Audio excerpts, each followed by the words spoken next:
Hello दोस्तों, कैसे हैं आप। आज की कहानी का नाम है डॉक्टरनी। उर्मिला जी ने अपने डॉक्टर बेटे के लिए डॉक्टरनी भी यहाँ कल लाई थी। शादी के तीसरे ही दिन उसने बहू से कहा, बहू आज तू सबके लिए कुछ मीठा बना दे। बहू बोली, मम्मी जी मुझे कुछ भी बनाना नहीं आता, इसलिए आप मुझे रसोई में ना भेजे तो ही अच्छा है। उर्मिला जी बोली, तुम्हारी माँ ने तुम्हें कुछ भी नहीं सिखाया क्या बहू। ये सुनकर बहू को गुस्सा आया, मगर गुस्से को दबाते हुए बोली, हमारे घर में नौकर खाना बनाते मम्मी जी। उर्मिला जी बोली, लेकिन हमारे घर में नौकरों के हाथ का खाना नहीं खाया जाता। मैं भी एक टीचर हूँ, फिर भी मैंने ड्यूटी के साथ अपने घर का हर काम किया है। मेरी बेटी भी नौकरी लग गई है, मगर मैंने उसे घर का हर काम सिखाया है। बहू बोली, क्या आपने अपने बेटे को भी घर का सारा काम सिखाया मम्मी जी। उर्मिला जी बोली, वो पुरुष है, उसे औरतें वाले काम क्यों सिखाऊंगी।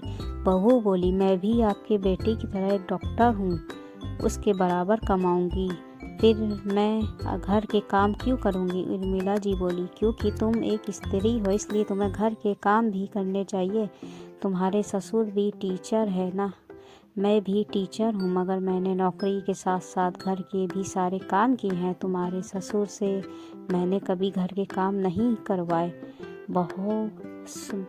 बहू सहज भाव से बोली, आप चाहती तो नौकरानी रख सकती थी मम्मी जी, इससे गरीब को रोज़गार मिल जाता और आपको थोड़ी फुर्सत मिल जाती, मगर आपने कुछ पैसे बचाने के चक्कर में अपनी ज़िंदगी को मशीन बना दिया। उर्मिला जी एक अध्यापिका थी, वो बहू से बहस में कैसे हारती। वो बोली, 2 रुपए बचाए तो वो काम आ गए। बहू बेटे को डॉक्टर बना दिया, बेटी को टीचर बना दिया, दोनों की धूमधाम से शादी कर दी। बहू बोली, फिर भी सारे पैसे खर्च नहीं हुए मम्मी जी।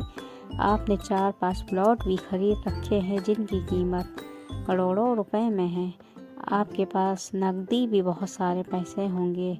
आपने कभी गाड़ी नहीं खरीदी, हमेशा पैदल सफ़र किया। सही मायने में आपने ज़िंदगी को जिया ही नहीं। आप लोग ज़िंदगी के मज़दूर हो, जिन्हें सिर्फ कमाने का ज्ञान है, जीने का जरा भी नहीं। उर्मिला जी बोली, मतलब हम मूर्ख हैं। वो बहू बोली, बुरा मत मानिए, मगर ये सच है। आप लोग ने कंजूसी कर करके पैसों और संपत्ति का ढेर लगा लिया है। आपके और पापा जी के रिटायरमेंट पर भी बहुत सारे पैसे मिलेंगे, वो सब मेरे और आपके इकलौते बेटे के काम आएंगे, क्योंकि जवानी में आप खर्च नहीं कर पाए तो अब क्या इस उम्र में क्या खर्च करोगे। बहू ने उर्मिला जी की बोलती बंद कर दी थी। अब उसे कोई जवाब ही नहीं सूझ रहा था, इसलिए वो झल्ला कर बोली, बहू कुछ नहीं बनाना तो मत बना, मगर फालतू के तर्क देकर दिमाग खराब मत कर। फिर उर्मिला जी खुद रसोई में चली गई। बहू चुपचाप अपने कमरे में जाकर मोबाइल चलाने लगी। रात को उर्मिला जी ने पति को बहू से हुई सारी बात बताई। फिर बोली, सुनो जी, मुझे कल ही एक गाड़ी चाहिए और घर में एक नौकरानी चाहिए। उर्मिला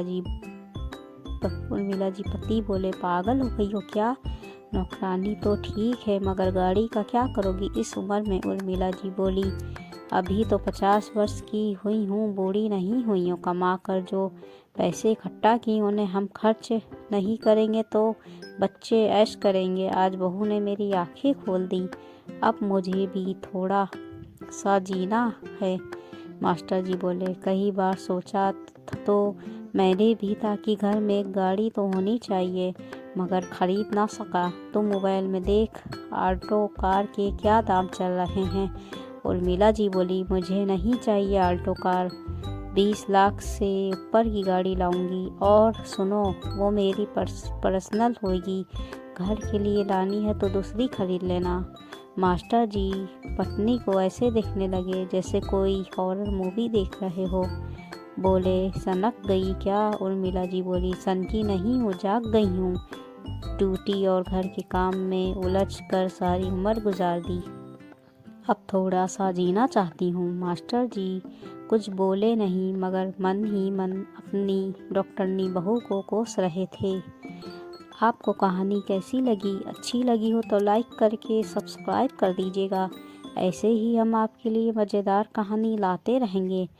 अब हमको इजाज़त दीजिए, कल फिर हाजिर होंगे एक नई हिंदी कहानियों के साथ। तब तक के अपना ख्याल रखिए। अल्लाह हाफिज़।